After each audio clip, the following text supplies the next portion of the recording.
Welcome back to The Extract. I'm Kyle Meyer, and okay, some of you may know I have a deep love of Rioja. I've drank Rioja wines for as long as I've been able to drink, pretty much. And today's really cool because we're going to talk about classic Rioja, right, Carlos? Yeah, we can talk about classic Rioja. Yeah. Next to me is Carlos López de Lacalle. What's your official position at Artadi nowadays? What does the old man have you labeled as? Who are you? I don't know if even I have a label on it. No, I'm Carlos. I'm part of the family. Yeah. So I'm son of Juan Carlos, which is the founder and the owner. Mm. So nowadays I just moved to the US to work as a brand ambassador, but I'm a winemaker, I'm vine grower. I do everything. Everything. It wouldn't fit on the card, guys. So let's be honest. So thanks for coming. Well, it's a pleasure. Thank you. Yeah, Thank we you for having really us. appreciate this. Artadi has a special place in my heart, you know, because in the first vintages of Artadi that came into the country here, like it was probably 94, somewhere around there, 93, 94 vintage came in here into America. Those are my first real experiences with Rioja that kind of just like, It's starting to even look like a triple rainbow. you know, blew my mind and changed my idea or concept of what Rioja wines could be. And they were very important wines to me, personally. Probably 94 vintage it also blew our minds. You're right? of what Rioja could be and couldn't be. So Well, you know, actually prior to 94, Rioja had it a little tough, right? yeah, maybe we can talk about my feeling of what Rioja is and Yeah. how Okay, yeah, let's start there. Getting back to it, let's start talking about classic Rioja because when a lot of people look at Artadi, they think this isn't classic, this is modern. But for me it's classic. for you, it's classic. Why? I always explain Rioja. I think that to understand what classic and what modern Rioja is, or what we call it classic and what we call it Rioja, that I don't follow that that classification. We need to understand the history of Rioja. And I can explain Rioja in 4 times. I can divide the history of Rioja in 4 times. One, the first division will be before and after the phylloxera. That's early on the 20th centuries. Before the phylloxera, Rioja was what we call Rioja, the traditional Rioja. When I'm talking traditional is 400-500 years ago, not like 100 years ago. Got it, okay. Historically, what Rioja has been is like historic for 500 years or more. So historically, the winemaking region of Rioja was the region between the Sierra Cantabria and the River Ebro. That's where we've been growing vines for I don't know how many years, hundreds of years. That's what we know today as Rioja Alavesa and a little bit a small part of Rioja Alta. So that's the historic Rioja. Right. Then the train station came to Aro, and many sellers, because it was something that blew Rioja up. Yeah. Because we were able to sell the wines abroad. Before, all the wine was consumed within the region because we didn't have transport to transport the way to transport the wine. So. And this is in the late 1800s, right? When the French came. When the French came with the. And the French were like, hey, we don't have any wine. Can we make wine at your place? Yeah. At the end, phylloxera came to Bordeaux. They destroyed the vineyard and they came to Rioja. They start producing wine in Rioja, and they used to. We don't really know. I don't really know what we were doing. If they were taking the bold wine and bottle it at Bordeaux or sell it as Rioja, but they came to Rioja and produced wine. Right. That's for sure. And at that moment, with the phylloxera, it changed all our conception. We were, before the French people came, before the phylloxera, we were producing only, and Rioja, as we know, between Sierra Cantabria and River Ebro, it was only carbonic maceration wine. Yeah. Whole bunches fermentation. We didn't even have distemmers. We didn't have tanks, nothing. Nothing, yeah. So that's one part of Rioja. Then after phylloxera, when the French guys came, and mainly after phylloxera, we started producing wines as Bordeaux people used to. So destem them, age the barrels, age the wines in barrels, using French barrels. French people, they didn't brought American barrels. And they were pissed off enough in America as it was at the time. So they brought the barrels. What they brought and what we did is instead of using 225 liters barrels, we were using bigger barrels of 3,000 liters. Got it. Okay. From French oak. Yeah. And that was our storage way of for storage. So that's another time from after the phylloxera to the 70s, where we didn't have tractors, we didn't have equipment, we didn't have any chemicals to add to the wine apart from sulfur and copper. So the vine growers, the vineyards were planted on the top of the hills because the more fertile areas, because with the First World War, the Civil War, and the Second World War, were used to grow crops. Yeah. We needed to get fed. I mean, we needed bread. That's a serious problem. Yeah. I mean, so the more fertile places where we could have a good crops were used for wheat and to produce bread. So we'd end up having really poor soils on the top of the hills and producing an amazing grapes. It would take the 40s, the 50s, the 60s. Fantastic. Rioja. Yeah. The great names of Rioja. Yeah. And they are described on those vintages. Yeah. Even 39, it's amazing. It takes 39s, 47s, 49s, 54s, 64s, 61s. They are amazing. Yeah. Agreed. Then on the 70s, there is one family from the south of Spain, the Domecq family, that came into Rioja. Those guys, they brought the equipment, they brought the technology, they brought the chemicals, the pesticides, and they brought money. So they start planting grapes on the bottoms, on the more fertile soils, and they were able to produce higher yields grapes, and therefore the quality. I mean, the yields doubled. They went from 3,000 kilos, maybe less, to 6,000 kilos per hectare. The yields doubled, and therefore the quality start struggling. Yeah. This is where the DO Rioja start making what Crianza. They start to register what Crianza Reserva and Gran Reserva was. Right. And this is where the Domecq family brought the American barrels into the game, and this is what today we know about classic Rioja. Interesting. Okay, so classic Rioja. It's from started the 70s. in the 70s. On the 70s. Okay. Then, Got it. as you said before, the 94 it blew our minds. Yeah.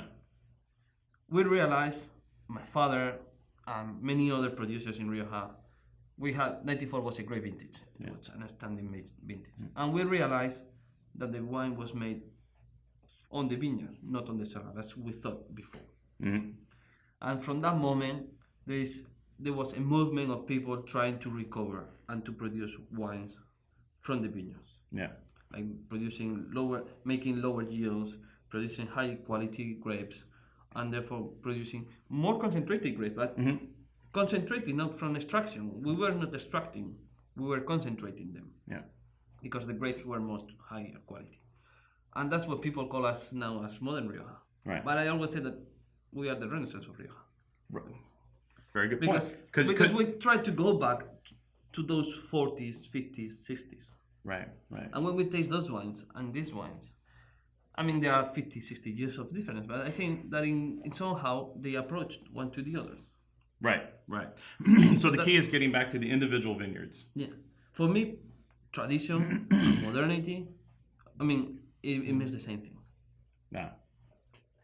So essentially, with this program here, because for example, you started straight away with the family vineyard, right? We did. You just maybe half a dozen years into the history of Artadi, El Pison was already being produced as a separate wine, but not necessarily because you wanted to make a single vineyard wine, right? We didn't even know what a single vineyard was.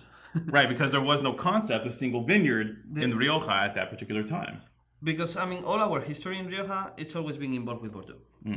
They came to Rioja, and we even call El Médoc, there was a movement called El Médoc Alavés, the Alavés Médoc. Yeah. So this being we've always been really related to Rioja, to Bordeaux. So my father, he just finished his winemaking studies, and El Pison, it's always been our family vineyard. When he started, we didn't have any vineyard, just 1/3 of El Pison. So he always has a big sentiments about this wine. He decided that he wanted to make a tribute to his grandfather, who was the guy who planted it, Genaro San Pedro. And so we didn't even know what a single vineyard was. Yeah. Just we wanted to make wines from the terroir, from the soil, from one region, which is our Rioja Alavesa, and from one grape variety, which is our Tempranillo. So the wines, 100% Tempranillo and 100% French oak. Yes. Okay. Yeah. So getting back to the past again. Getting back to the past. No, it's not. We don't. I mean, 100% Tempranillo is getting back to the past and the tradition and the history of our region. 100% French oak is just because we feel that we want to show the terroir. We want to show the fruitness. The wine comes from a fruit called grapes. So it needs to taste to grapes. Right. So we don't want to hide that aromas behind the wood. Yeah. It doesn't matter if it's French or American. But what we feel is that the French oak, it allows us to show better the fruit expression than the American. Yeah, because the wines aren't a bit oaky. We feel the oak. I mean, those two are here a little bit less. Those two wines are our biggest wines, our high-end wines, and they are ready for drinking. That we are drinking it, and they are nice. But they are wines to be consumed for within. I mean, they will survive 20, 30, 40 years. That's enough for me. So I mean, there are wines to be able to age. So that would maybe now that we are tasting in 2010 or 11, maybe we can feel a little bit the oak, but with the time it will disappear and melt into the wine. It And the wine into the wine and the wine becomes Rioja, which technically, we'll talk later about it, but it might not be Rioja anymore, right? So I want to talk a little more about the single vineyard programs that you're doing, because with the success of El Pison and getting back to the vineyards, it looks like you're extending the concept of these single pagos, these single vineyard philosophy. I always said that, and I don't want to make comparisons because we are going to lose. But you've been in Rioja, in Rioja Alavesa, and you see the diversity that we have over there. I always said that we could be as complex, could be because we are not, but we could be as complex or even more than Bordeaux or than Burgundy, because all the different high altitudes that we had. There's lots of this and the contours expositions, and, the small hills, the type of soils. We got probably better diversity than in Burgundy. They are more diverse because they produce thousands of different. They have 100 appellations, and they have different type of wines, and they have already well defined. But if we wanted to define it that well, we will be as diverse as they. Yeah. So with that concept and loving, as I said, Pinot Noir from Burgundies, and loving the Nebbiolo from Piedmont, and all those terroir-based wines, we decided that we wanted to show the diversity that we have in Rioja. So from 2009, we are producing 4 single vineyards. Yeah. That each of them are 100% Tempranillo, grown in the same way. The work done in the cellar is similar. I don't want to say the same one but it's the same process that we do in the cellar. The only difference is the soil and the microclimate and the specific terroir, this piece of land. And there are 4 completely different wines. And we have these 2 examples in here. I mean, both of them are Tempranillo, both of them are the same. We grow them in the same way, and they are completely different. Yeah, the Caratil is rock star. Caratil, great vintage, great vineyard. A Caratil is a clay limestone soil that what it has in particular is that we got up to 20% of clay. Normally, Rioja Alavesa soils are between 8 to 12, so let's say around 10% of clay. El Caratil, it's 20% of clay. Gives more fruit character to the wine? It gets more red fruits, gets more tannic expression, you get a better acidity, a better pH, so a lower pH, a little high in acidity, and a really complex and deep wine. Maybe it doesn't make the wine as broad as other wines, but it's like really deep. Right. And then El Pison, it's our single vineyard, it's our flagship, it's my family's history behind, and for some reason that we don't really know, that even more every year it surprises us. We are always surprised about this wine. For some reason, it always produces those outstanding grapes that allow us to produce El Pison. When you visit the vineyard, you see why. It's pretty It sensational. has an inside, so. it's like an energy. That parcel, piece of land has energy inside or something. Yeah. It's a little freaky, a little creepy Yeah. being in there. It sounds also like it's haunted or something like that. It's crazy. Wacky. All right, man. Burgundy and Rioja. Classic wines from the Classic. López de Lacalle family. Carlos, thanks so much for coming today. Well, thank you very much for inviting me and giving this time to talk about our wines. Dude, the wines are better than ever. Well, this thank is you. it's business as usual at Artadi, man. These are incredible wines. Thanks. Well, thank you very much. All right, cheers. Cheers.